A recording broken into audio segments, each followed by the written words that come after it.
Hello friends, good afternoon to all of you are watching commerce winner. अगर आप अच्छा कुछ देख रहे हैं तो वो कॉमर्स विनर देख रहे हैं। बेटा, इस टॉपिक में हम कंटिन्यू करने वाले हैं जो हमारा चैप्टर नंबर 1 चल रहा है बीएसटी में फॉर क्लास 12th क्लास। हमने लास्ट वीडियो में सीखा था कि मैनेजमेंट जो है वो एक तरीके से साइंस भी है।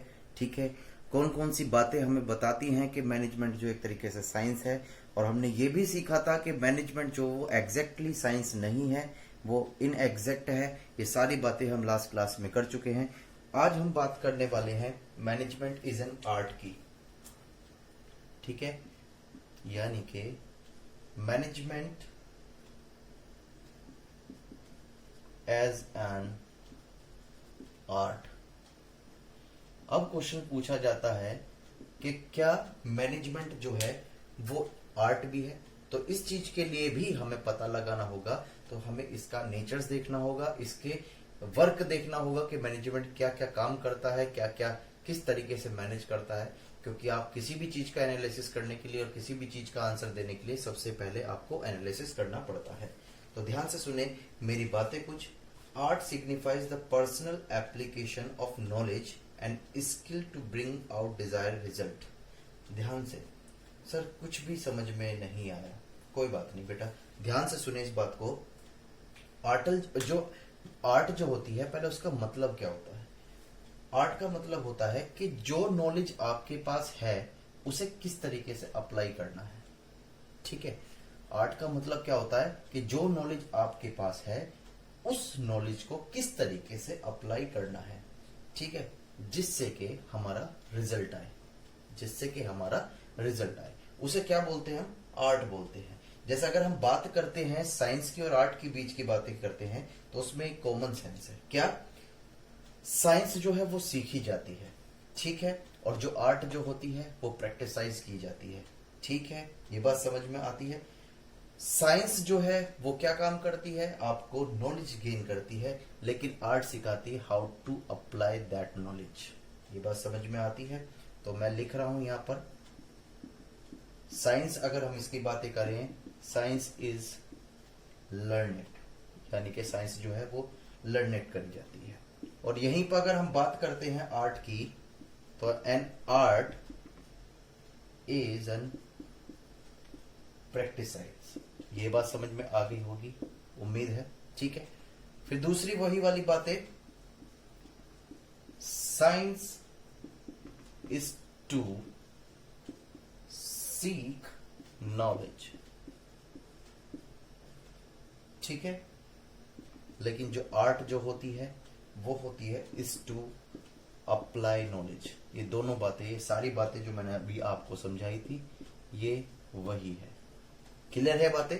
तो हम सीख चुके हैं मैनेजमेंट आर्ट है या नहीं है उसके बारे में। तो मैनेजमेंट आर्ट का मतलब हमने सीखा। आर्ट का मतलब होता है कि जो हमें नॉलेज है उसे किस तरीके से अप्लाई करना है। तो ठीक यही बातें हैं मैनेजमेंट की भी ये बात होती है। जो उनमें एक्सपर्ट्स होते हैं मैनेजमेंट में, उनको जो उन्होंने जो भी आज तक पढ़ा है या प्रैक्टिकल एक्सपीरियंस लिया है उसे किस तरीके से अप्लाई करना है। तो यहाँ साबित हो जाता है कि मैनेजमेंट एक आर्ट भी है। ठीक है, और अगर हम डिफरेंस की बात कर रहे हैं तो यहाँ पर साइंस देखो वो सीखी जाती है और आर्ट जो है वो प्रैक्टिसाइज की जाती है।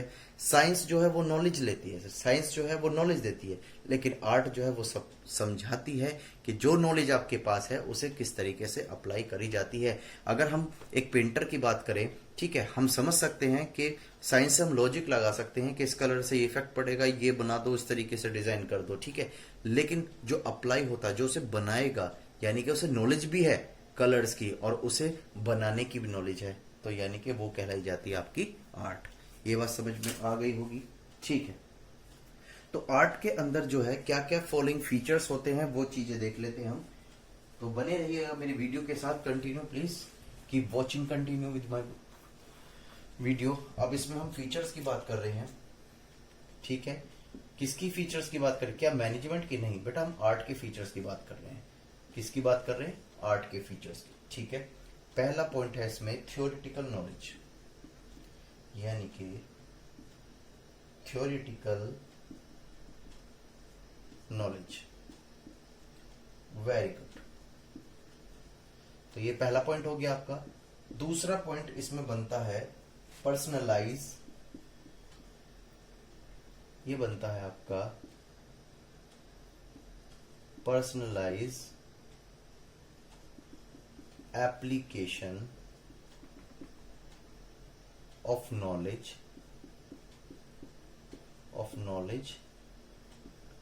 एंड स्किल क्लियर है बातें। इसमें फिर बनता है यहां पर तीसरा पॉइंट, ये सेकंड पॉइंट हो गया। तीसरा पॉइंट बनता है आपका प्रैक्टिस। क्या बनता है बेटा? ये बनता है आपका practice.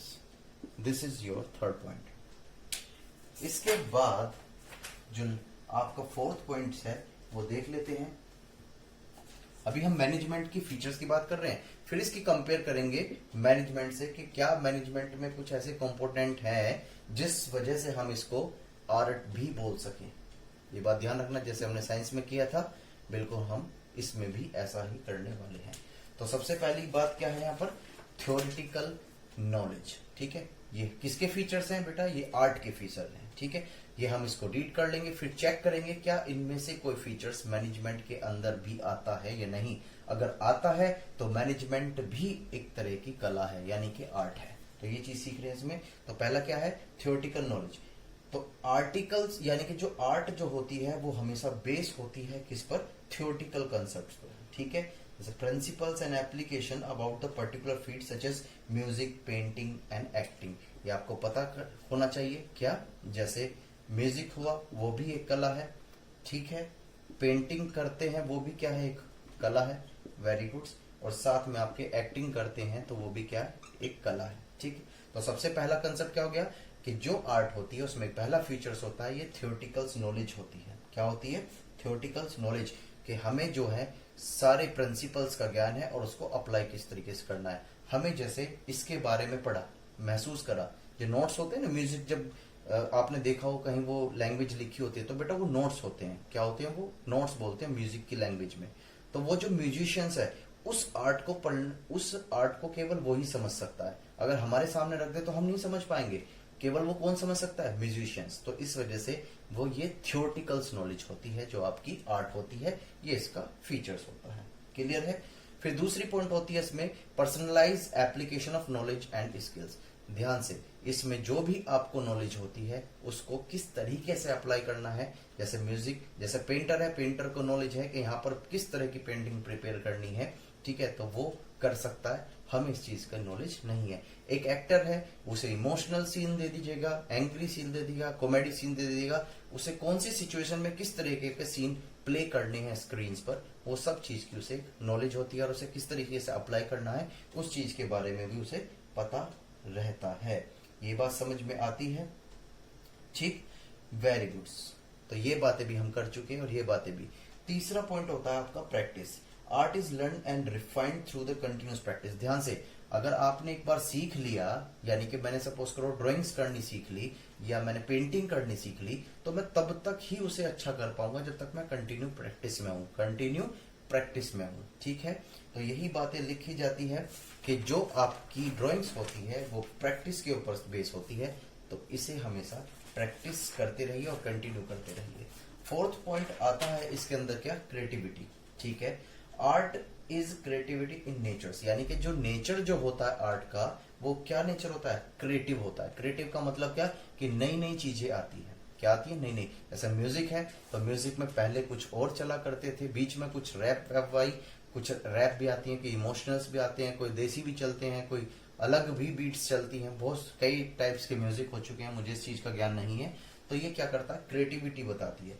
Art is creative in nature's, it involve creative practice of existing knowledge and skill and artist use skill and style to create better result। यानी कि आर्टिस्ट जो है वो सारी चीजों को यूज करता है जो भी उसे नॉलेज है और ये देखता है कि इससे और भी अच्छा क्या कर सकता हूं। जैसे पहले डांस हुआ करते थे, बॉलीवुड डांस कर रहे हैं, ठीक है, सिंपल डांस चल रहे हैं, ब्रेक डाउन आया, हिप हॉप आया, ठीक है, और नहीं पता मैं कौन कौन से डांस आ गए। ठीक है, तो वो सारी जो चीजें होती हैं वो क्या होती है? एक थियोरेटिकल नॉलेज होती है और उसको वो क्या करते हैं? अप्लाई करते हैं। और अप्लाई भी इस वजह से करते हैं जिससे कि क्रिएटिविटी इंक्रीज हो जाए, कुछ नया कर जाए। तो ये तो बेटा हमने फीचर्स पढ़े। किसके फीचर्स हैं? ये फीचर्स हैं आपके आर्ट के। ठीक है, अब हम पढ़ने वाले हैं क्या मैनेजमेंट के अंदर भी कुछ ऐसा ही पाया जाता है जिसकी वजह से हम उसे आर्ट भी बोल सकें। अगर इनसे कुछ कोई कंटेनमेंट उसके अंदर कुछ कंसेप्ट इन्वॉल्व हो जाते हैं इस टाइप के, तो we can understand management is also art. Very good, चलो देख लेते हैं। अब देखना ये है कि क्या ये मैनेजमेंट कंसिडर किया जाएगा आर्ट या नहीं। ठीक है, कोई बात नहीं। तो इसमें सबसे पहला जो इसमें हम पॉइंट्स देख सकते हैं, तो यहां पे मैं लिख देता हूं management is backed by the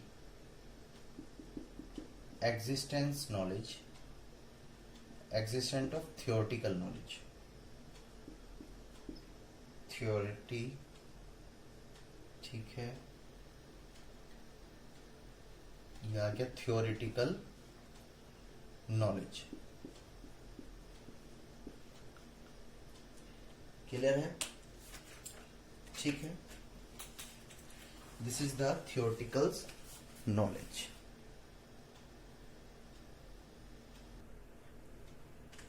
चलो आगे की तरफ चलते हैं। This is the theoretical knowledge. Contribute, जो कंट्रीब्यूट की जाती है, कंट्रीब्यूट बाय, यहां आ जाएगा आपका सेवरेबल मैनेजर थिंकर, मैनेजमेंट थिंकर। ठीक है, फिर यहां दूसरा पॉइंट हम अगर इसका बनाए, एवरी मैनेजर्स, यानी कि जो भी मैनेजर्स होता है वो क्या करता है, अप्लाई करता है। क्या करता है? अप्लाई। किसकी? His knowledge. तो ध्यान से, कहीं ना कहीं हम वहीं पहुंच रहे हैं जो हमने अभी अभी पढ़ा था। ये सारे कंपोनेंट हमें मिल पा रहे हैं। Very good. अब यहां पे लिखा जाएगा, बहुत अच्छी बात है, the art of management, the art of management can be learn and mastered through continuous practice, and mastered through continuous practice, through continuous practice। तो फिर से कहीं ना कहीं वही बातें हैं जो हम करते हुए आ रहे हैं। ठीक है, और यहां पर लास्ट पॉइंट जो है वही, management is also creativity activities, यानी कि मैनेजमेंट इज क्रिएटिव, यानी कि मैनेजमेंट भी चाहता है। तो देखो, आप भी देख पा रहे होंगे कि मैनेजमेंट के अंदर भी वही कंपोनेंट हमें देखने के लिए मिल रहे हैं जो अभी हमने आर्ट में सीखे थे। जैसे पहला पॉइंट क्या है, management is backed by the existence of theoretical knowledge, contribute by several manager thinkers. कहने का मतलब क्या है कि मैनेजमेंट जो होता है, जितने भी मैनेजमेंट के अंदर जो थिंकर्स होते हैं, उनको कहीं ना कहीं थ्योरेटिकल नॉलेज एग्जिस्टेंस में रहती है। उस थ्योरेटिकल नॉलेज पर वो अपने एक स्टैंडर्ड मेंटेन करते हैं, एज कंपेयर करते हैं जो हमारा लास्ट पीरियड होता है, और उसके बेस पर अपनी पॉलिसीज वगैरह अप्लाई करते हैं। तो बेटा उनके पास भी क्या होती है, एक तरह से थ्योरेटिकल नॉलेज। क्लियर हो गई। दूसरा पॉइंट क्या, every manager apply his knowledge. हर कोई मैनेजर जो है वो पर्टिकुलर फील्ड में एक्सपर्ट होता है। कोई मार्केटिंग में एक्सपर्ट होता है, कोई फाइनेंस में एक्सपर्ट होता है, ठीक है, कोई ह्यूमन रिसोर्सेज में एक्सपर्ट होता है। ठीक, तो बहुत सारे जो होते हैं वो हर तरह के लोग इसके अंदर मिल जाते हैं मैनेजर के पोस्ट पर, जो अपने अपने फील्ड में एक्सपर्ट होते हैं। तो हमने ये, और वो क्या करते हैं, अपनी नॉलेज को अप्लाई करते हैं। तो यही बातें हमने कहा सीखी थी, आर्ट्स के अंदर। थर्ड पॉइंट क्या है, the art of management can be learn and master through the continuous practice. अभी हमने प्रैक्टिस के बारे में सीखा था कि आर्ट को आप सीख कर उसमें परफेक्ट कैसे हो सकते हो, उसके मास्टर कैसे हो सकते हो, कि अगर आपने उसकी कंटिन्यूस प्रैक्टिस करी है। ठीक, मैनेजमेंट भी जो है वो सीखता है, और अब उस नहीं, जो भी उसने सीखा है उसमें परफेक्ट होने के लिए, उसमें मास्टर होने के लिए वो कंटिन्यूस प्रैक्टिस करता है।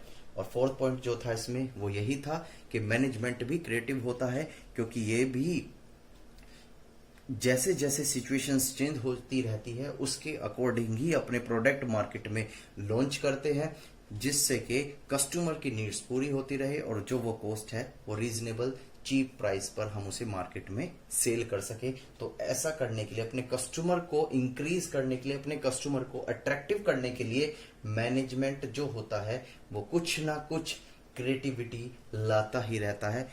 हम बहुत सारी चीजें एडवर्टीजमेंट में भी इसकी देख लेते हैं, ठीक है। जैसे अभी पहले मैं वीट चलता था, मतलब हेयर रिमूव करने के लिए। सर ये एग्जांपल क्यों आया पता नहीं, बस एकदम दिमाग में आ गया, ठीक है। और सपोज करो अब तो आ रहा है कि बस ऐसे लेजर से ही लगाओ और वो सब क्लियर हो जाता है। मतलब पता नहीं, उस चीज की नॉलेज नहीं है, जैसा भी है फीमेल के काम नहीं है, तो ये बात समझ में आती है। तो वो सारी चीज क्रिएटिविटी ही होती है, किस किस तरीके से हमें काम करना है। तो ये बातें हम इसमें अच्छी तरीके से समझ गए कि मैनेजमेंट साइंस भी होता है और मैनेजमेंट आर्ट भी होता है, ठीक है। फीचर्स हम भी दोनों के चीज सीख चुके हैं। अब इसमें जो लास्ट पॉइंट बचता है उसको हम कवर करने वाले हैं। बट लास्ट पॉइंट जो हमारा बचता है ये भी थोड़ा सा सिंपल ही है बिल्कुल। चलो इसको भी जरा हम सीख लेते हैं। ये है मैनेजमेंट एज ए प्रोफेशन। क्या मैनेजमेंट ये प्रोफेशन है? Management as a profession. क्या बेटा? प्रोफेशन, ठीक है। प्रोफेशन का मतलब तो समझते हो, पेशा, ठीक है। पहली बात तो समझो प्रोफेशंस का मतलब क्या होता है। बेटा प्रोफेशंस का मतलब ये होता है कि जो इंसान जिस वर्क में परफेक्ट होता है उसमें ही वो अपनी सर्विसेज प्रोवाइड करता है, उसको ही हम क्या बोलते हैं?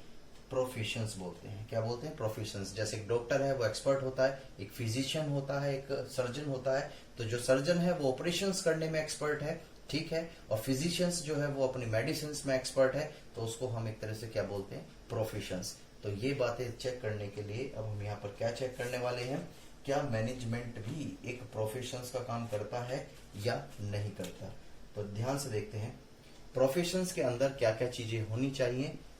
तो मैं एक शॉर्ट में ही नोट लिख रहा हूं कि जो प्रोफेशंस के अंदर होता है, जो कंपोनेंट्स होते हैं वही मैनेजमेंट के अंदर होते हैं, जो ये बताते हैं कि मैनेजमेंट साइंस भी होता है, आर्ट भी होता है और एक प्रोफेशंस भी। चलो तो पहला होता है यहां पर क्या? Specialise body of knowledge. Body of knowledge, body मत लिया ना बेटा कोई यहाँ पर मिस्टर इंडिया नहीं बन रहा, ठीक है। पता चला कि मिस्टर इंडिया 2021। दूसरा हो गया restricted entry based on education. Based on education and training,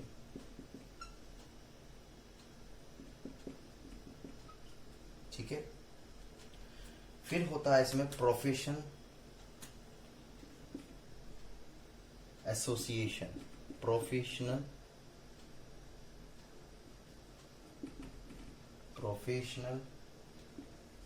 association,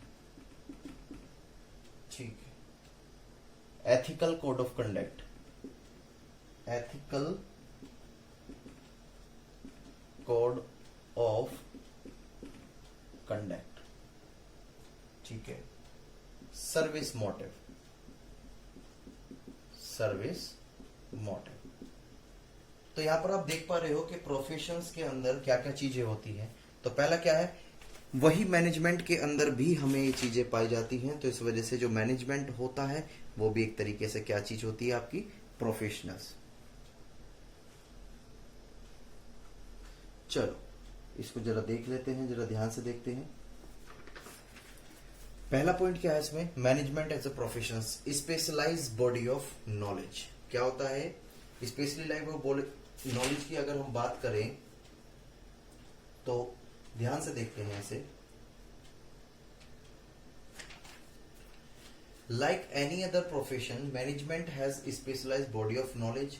It comprises well-defined principles, concepts, theory, technique, which can be put into practice by the managers. ध्यान से, स्पेशलाइज्ड बॉडी ऑफ नॉलेज का मतलब ये होता है कि जो managers होते हैं अपने ऑब्जेक्टिव्स को अचीव करने के लिए या अपने बिजनेस को डेवलप करने के लिए बहुत तरह की पॉलिसीज प्रिपेयर करते हैं, ठीक है, कंसेप्ट्स बनाते हैं, थ्योरीज बनाते हैं, टेक्निक यूज करते हैं, जिससे कि हमारा वर्क जो है एक प्रॉपर मैनर्स में काम करता रहे, ठीक है, और उसकी कंटिन्यू वो क्या करते रहते हैं, प्रैक्टिस करते रहते हैं। तो इस वजह से उसे स्पेशलाइज्ड बॉडी ऑफ नॉलेज कहा जाता है, जो प्रोफेशंस के अंदर मिलता है और वही मैनेजमेंट के अंदर, ठीक है।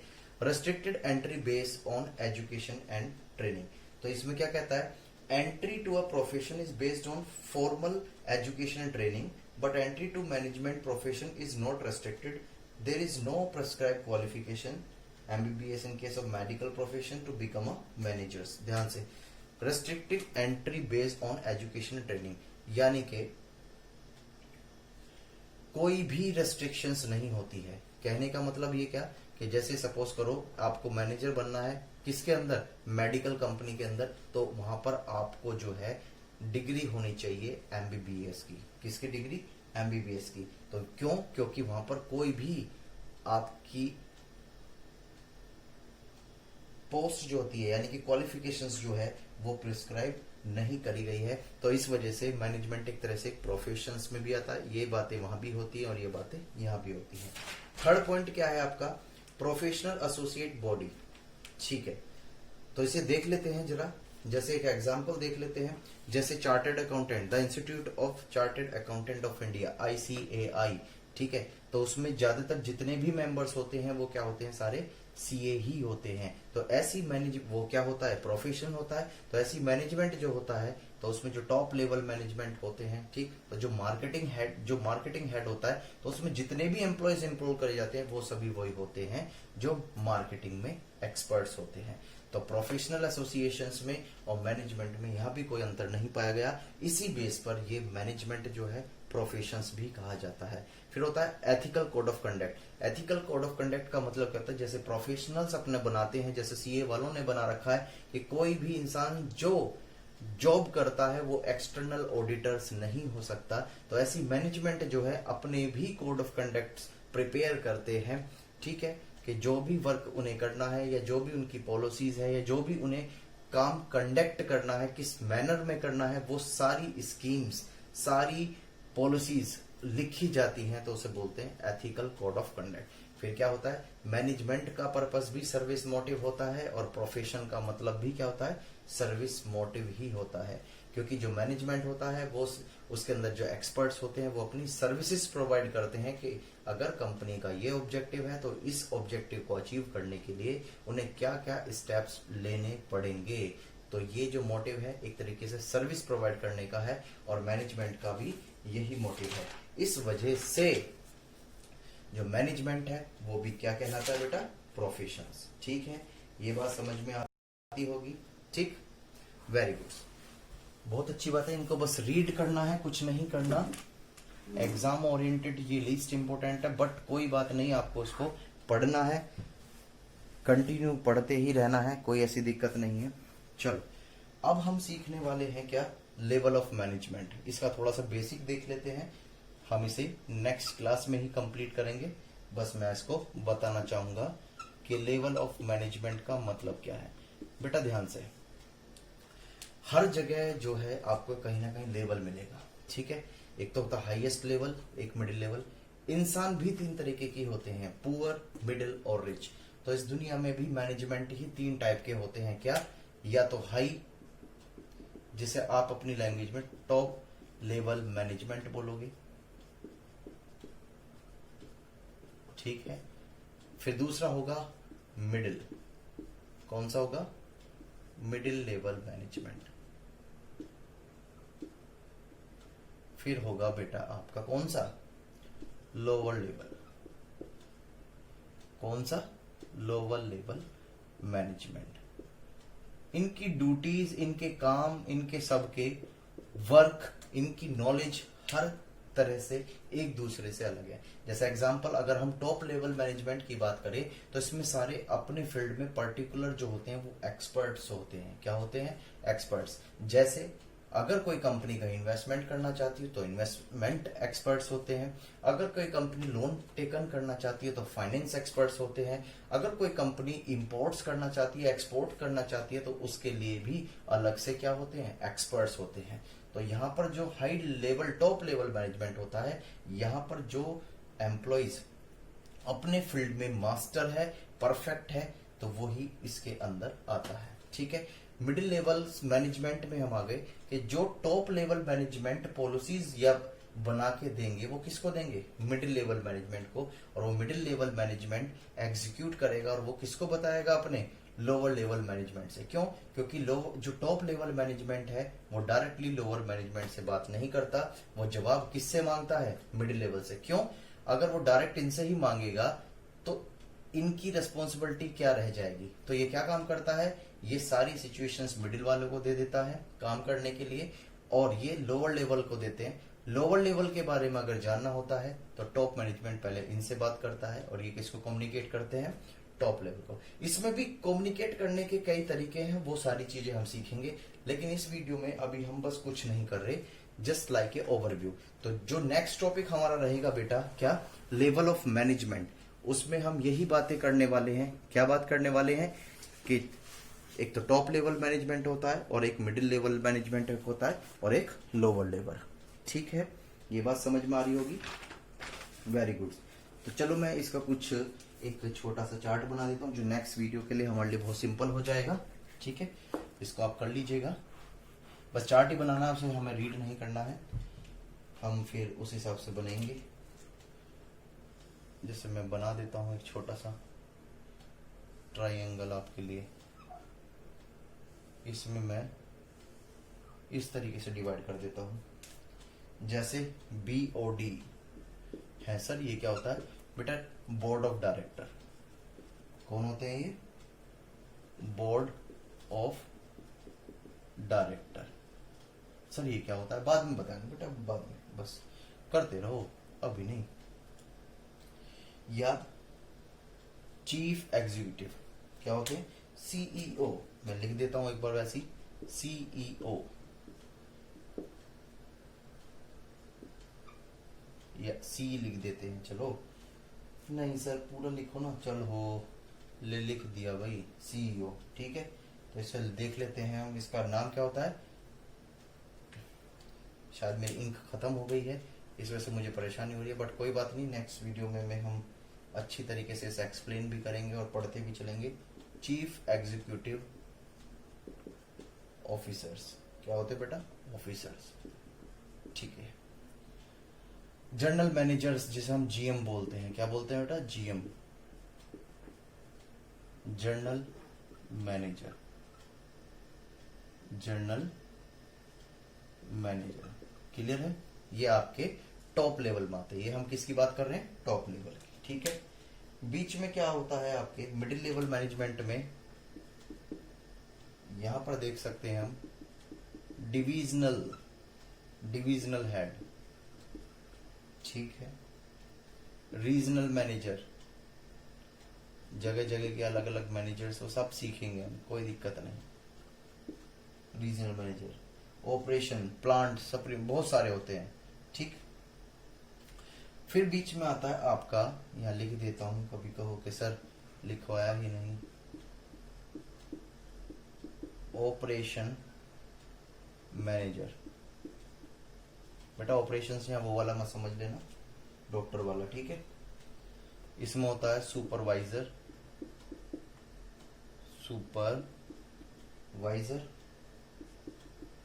फोरमैन और सेक्शन ऑफिसर, सेक्शन ऑफिसर्स। ठीक है, ये बेटा जो होते हैं, this is your top level management, middle levels and तुम्हारे लोअर लेवल्स। ठीक है, ये बात समझ में आती है। इसकी रीडिंग हम नेक्स्ट क्लास में अच्छी तरीके से करने वाले हैं, सारी चीजें करेंगे। इस चार्ट को आपको पढ़ना है। ठीक है, ये मेरी रिक्वेस्ट है, इसको आपको रीड करना है। तो नेक्स्ट वीडियो में मिलते हैं हम न्यू टॉपिक्स के साथ। ठीक है, okay, bye bye and thank you. घर पे रहिए, सुरक्षित रहिए, और प्लीज कंटिन्यू करते रहिए। अगर आपको मेरी वीडियो ये अच्छी लगती है, ठीक है, तो please like and subscribe and shares to your friends. It will be helpful in your exam. I'm talking this seriously. Okay, bye bye and take care.